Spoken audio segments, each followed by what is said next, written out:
नमस्कार जूनियर्स, मेरा नाम है आदित्य शर्मा और आप देख रहे हैं कॉमर्स भैया। और आज की इस वीडियो के अंदर हम लोग डिस्कस करने वाले हैं दो सब्जेक्ट के इंपॉर्टेंट टॉपिक। पहला सब्जेक्ट आप लोगों का बीबीए का मार्केटिंग मैनेजमेंट, दूसरा सब्जेक्ट आप लोगों का बीकॉम ऑनर्स का कॉर्पोरेट लॉस। तो आइए जानते हैं इनके इंपॉर्टेंट टॉपिक। शुरू करते हैं इस वीडियो को बिना किसी प्रॉफिट और लॉस की। जूनियर, सबसे पहले मैं आप लोगों को बताने वाला हूं मार्केटिंग मैनेजमेंट के इंपॉर्टेंट टॉपिक्स। आइए जानते हैं इसके इंपॉर्टेंट टॉपिक। सबसे पहला आप लोगों को यूनिट 1 में से जो पढ़ना है वो है आप लोगों का मार्केटिंग की फिलॉसफीज। मार्केटिंग की फिलॉसफीज आप लोगों ने क्लास 11 12 के अंदर भी पढ़ी हुई है, तो उसको आप लोग एकदम अच्छे से पढ़ लेना। फिर आता है आप लोगों का एक टॉपिक सेगमेंटेशन, टारगेटिंग और पोजीशनिंग के ऊपर। इसके ऊपर अलग अलग क्वेश्चन बनते हैं, कभी सेगमेंटेशन से आता है, कभी मार्केट सेगमेंटेशन कैसे की जाती है इस पे पूछा जाता है, कभी आप लोग कैसे टारगेट करते हैं ऑडियंस को इसके ऊपर क्वेश्चन बनता है, कभी पोजीशनिंग के ऊपर क्वेश्चन बन जाता है। ये सब क्वेश्चन अलग अलग आप लोगों के बनते रहते हैं, तो इस टॉपिक को आप लोग अच्छे से कर सकते हैं। यूनिट 1 में से बस यही दो टॉपिक थे। फिर आता है हम लोग यूनिट 2 के ऊपर। यूनिट 2 के अंदर जो आप लोगों को सबसे पहला टॉपिक पढ़ना है वो है आप लोगों का new product development. New product development को आप लोग अच्छे से पढ़ सकते हैं। इसके अलावा प्राइसिंग के डिसीजन, प्राइसिंग के मेथड्स, प्राइसिंग की स्ट्रेटजीज, सारी चीजों को एक बार प्राइसिंग के ऊपर एक बार सारी चीजें आप लोग अच्छे से रीड आउट जरूर कर लेना।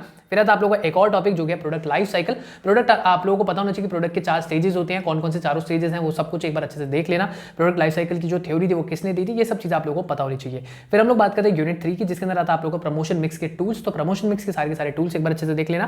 Factors affecting choice of distribution channel एक बार अच्छे से देख लेना। फिर आता है आप लोगों को यूनिट 3 के अंदर एक और टॉपिक जो कि है marketing and selling and marketing mix. तो ये आप लोगों के कुछ टॉपिक्स हैं जो कि आप लोग अच्छे से देख सकते हो यूनिट 3 के अंदर। यूनिट 3 के अंदर आप लोगों के कुछ और टॉपिक्स भी बनते हैं, जैसे कि आप लोगों का conventional and vertical marketing channel. इसको भी आप लोग रीड आउट कर सकते हैं, इतने इंपॉर्टेंट नहीं है लेकिन आप लोग देख जरूर सकते हैं। एंड एक और टॉपिक आप लोगों का सेल्स प्रमोशन और पर्सनल सेलिंग क्या होता है, इन दोनों के बीच का एक डिफरेंशिएट आप लोगों को आ सकता है एग्जाम के अंदर। फिर हम लोग बात करते हैं यूनिट 4 की। तो यूनिट 4 के अंदर आप लोगों को सबसे पहले पढ़ना है ग्रीन मार्केटिंग के बारे में। नेक्स्ट टॉपिक आता है आप लोगों का डिजिटल मार्केटिंग के बारे में, और लास्ट टॉपिक आता है आप लोगों को सोशल मीडिया मार्केटिंग के बारे में। तो वहां पे अलग अलग टाइप की मार्केटिंग आप लोगों को दे रखी है। तो 3 टाइप की मार्केटिंग आप लोगों की इंपॉर्टेंट है। इनमें से आप लोग रीड आउट भी कर सकते हो और थोड़ा बहुत ऐसे ही देख सकते हो, क्योंकि ये कुछ ऐसे टाइप की मार्केटिंग है जो आप लोग को ऑलरेडी आइडिया होता है कि ये क्या होती है। अब हम लोग बात करते हैं कॉर्पोरेट लॉस के बारे में। कॉर्पोरेट लॉ के इंपॉर्टेंट टॉपिक जानते हैं। सबसे पहले अगर हम लोग बात करते हैं कॉर्पोरेट लॉ की यूनिट 1 में से आप लोगों को क्या पढ़ना है, तो यूनिट 1 के अंदर आप लोगों का टॉपिक आता है shares and clauses of shares which a company issue. तो ये एक ऐसा क्वेश्चन आप लोगों को आ रखा था एग्जाम के अंदर, तो इसको आप लोग देख सकते हैं। बेसिकली शेयर्स के बारे में सबको देख लेना। सेकंड टॉपिक आता है आप लोग का एमओए, एओए और प्रोस्पेक्टस। मतलब इन तीनों के बारे में आप लोग अच्छे से नॉलेज ले लेना, क्या होती हैं, इनके अंदर क्या क्या, ये मतलब कौन से डॉक्यूमेंट इनके अंदर क्या क्या आता है।